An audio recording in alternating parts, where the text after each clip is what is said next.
सभी को नमस्कार। जैसा कि आपको प्रॉमिस किया था, एविडेंस हम शुरू कर रहे हैं। तो ये इंडियन एविडेंस एक्ट 1872 है। ये चूँकि कॉन्स्टिट्यूशन इम्प्लीमेंट होने से पहले से ही एग्जिस्टेंस में है और लगातार बना हुआ है, तो ये आर्टिकल 372 जो है हमारा कॉन्स्टिट्यूशन का, उसके प्रभाव से अपनी लीगलिटी को बनाए हुए है। बाय नेचर ये प्रोसीजरल लॉ है। एग्ज़ाम में क्वेश्चन पूछा जाता है कि एविडेंस प्रोसीजरल लॉ है सब्सटेंशियल लॉ, तो ये प्रोसीजरल लॉ है। इसके साथ साथ ये लेक्स फोराई भी है। लेक्स फोराई हम कहते हैं द लॉ ऑफ नेशन को, यानी कि the law of the country को, देशीय विधि।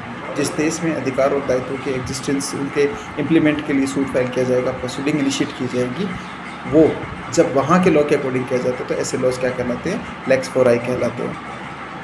इसका जो इफेक्ट है ये रेट्रोस्पेक्टिव इफेक्ट से लागू हुआ है, भूतकालीन विधि है। तो आपको ध्यान रखना है, सब्सटेंशियल लॉ कभी भी रेट्रोस्पेक्टिव इफेक्ट नहीं रखते हैं एक्सेप्शंस के अलावा, जबकि जब प्रोसीजरल लॉ है इनको रेट्रोस्पेक्टिव इफेक्ट दिया जा सकता है। तो एविडेंस खुद भी चूँकि प्रोसीजरल लॉ है, इसलिए ये रेट्रोस्पेक्टिव इफेक्ट रखता है। ध्यान रखने की बात है कि ये सिविल और क्रिमिनल दोनों एक्ट पे सेम प्रोविजन इसके लागू होते हैं। दोनों के लिए एक ही एविडेंस एक्ट इम्प्लीमेंट होता है।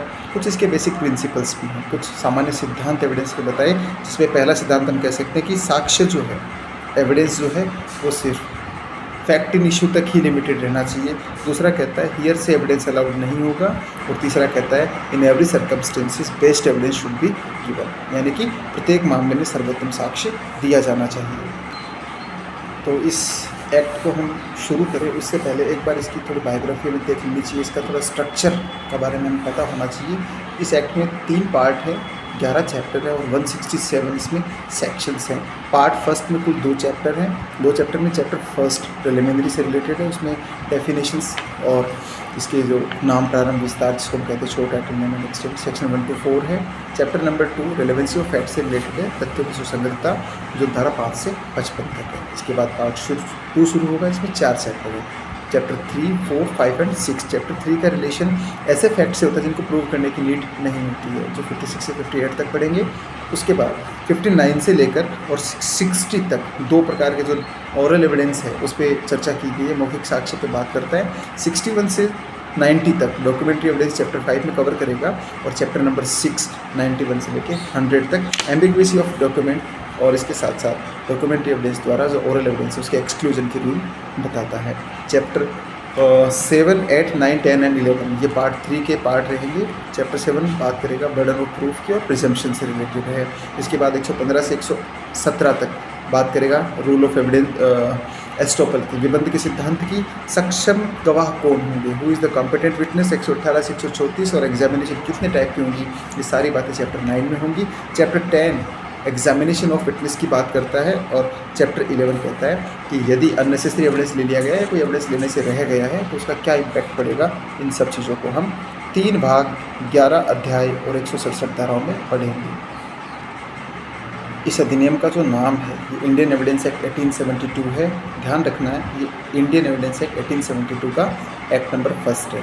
वर्तमान में जो ट्रेंड चेंज हुआ है, पैटर्न चेंज हुआ है पेपर में, वो ये आ गया है कि अब एक्ट नंबर पूछा जाने लगा है, रिपीलिंग एक्ट पूछे जाने लगा है, प्रेसिडेंट की एसेंट पूछी जाने लगी है। तो आप थोड़ा सा क्वेश्चन के फॉर्मेट को समझें, उसके अकॉर्डिंग ही अपने डिसीजन करें। तो 1872 का ये एक्ट नंबर 1 है। 15 मार्च 1872 को इसके कंसर्न कॉम्पिटेंट अथॉरिटी जो ब्रिटेन की थी उसके द्वारा परमिशन मिली थी इंडिया के लिए एविडेंस एक्ट की।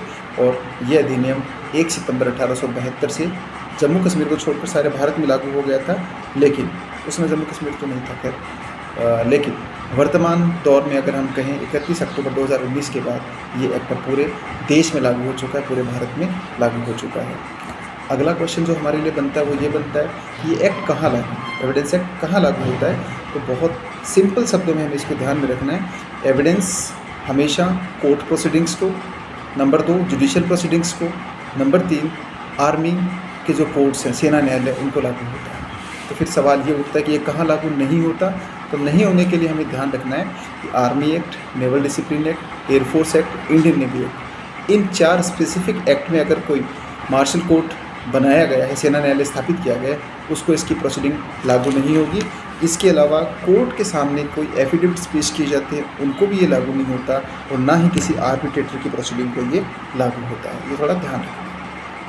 अब इसमें एक शब्द है जुडिशियल प्रोसीडिंग। जुडिशियल प्रोसीडिंग इसमें डिफाइन नहीं किया गया है। इसकी डेफिनेशन आपको मिलेगी CRPC 2 में न्यायिक कार्रवाई। तो न्यायिक कार्रवाई में वे समस्त कार्रवाइयाँ आती हैं जिनके अनुक्रम में कोई साक्ष्य वैध रूप से ऑथ पर लिया जाता है या लिया जा सकता है, यानी कि अगर कोई एविडेंस ऑन ऑथ लिया जाता है, लिया जा सकता है। तो ऐसी प्रोसीडिंग चाहे कहीं भी हो रही हो, वो प्रोसीडिंग क्या कहलाएंगी? Judicial proceeding. इसके लिए ज़रूरी नहीं है कि कोर्ट के सामने हो, कहीं भी हो सकती हैं, बस आर्बिट्रेटर की एविडेंस नहीं अलाउड होगी। धारा 2 पे चर्चा करें, बहुत इंपॉर्टेंट हो गई है वर्तमान सेंस में। पहले पूछी गई है, इस बार JLO 2020 में जो पेपर हुआ था उसमें एक क्वेश्चन पूछा गया था कि अधिनियम नीतियों का निरसन धारा 2 किस एक्ट से निरसित हुई है? तो एक्ट नंबर 1938 की शेड्यूल और सेक्शन 2 के द्वारा इसको रिपील किया जा चुका है। ज़्यादा कोई इंपॉर्टेंट नहीं है, लेकिन एक लाइन की बात है, ध्यान रख लेंगे तो आपको सहायता होगी। धारा 3 इंटरप्रिटेशन क्लोज है। इंटरप्रिटेशन क्लोज में सबसे पहली डेफिनेशन कोर्ट की बताता है। कोर्ट मीन्स क्या?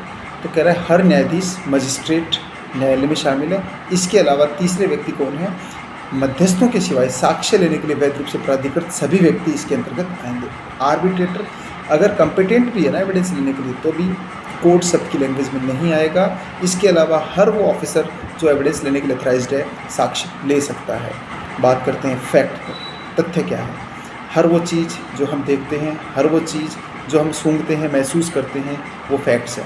लेकिन अगर कानून की भाषा में इसको कहा जाए तो हम बोलेंगे कि ऐसी कोई वस्तु, वस्तुओं की अवस्था, वस्तुओं का संबंध, 3 चीज़ें, थिंग, स्टेट ऑफ थिंग, ठीक है, and relation of a thing, जो हमारी सेंसेस के द्वारा क्या है? प्रिसीव्ड है, परसीव्ड बाई आवर सेंसेस, ठीक है, जो इंद्रियों द्वारा बोधगम्य है, या कोई मानसिक दशा, स्टेट ऑफ माइंड, जिसका भान किसी व्यक्ति को है, तो वो सब तथ्य है। जैसे हम कोई चीज़ देखते हैं, वो एक फैक्ट है। मैं आपको बता रहा हूँ, कानून समझाने का प्रयास कर रहा हूँ, ये एक फैक्ट है। आप समझने का प्रयास कर रहे हैं, ये एक फैक्ट है।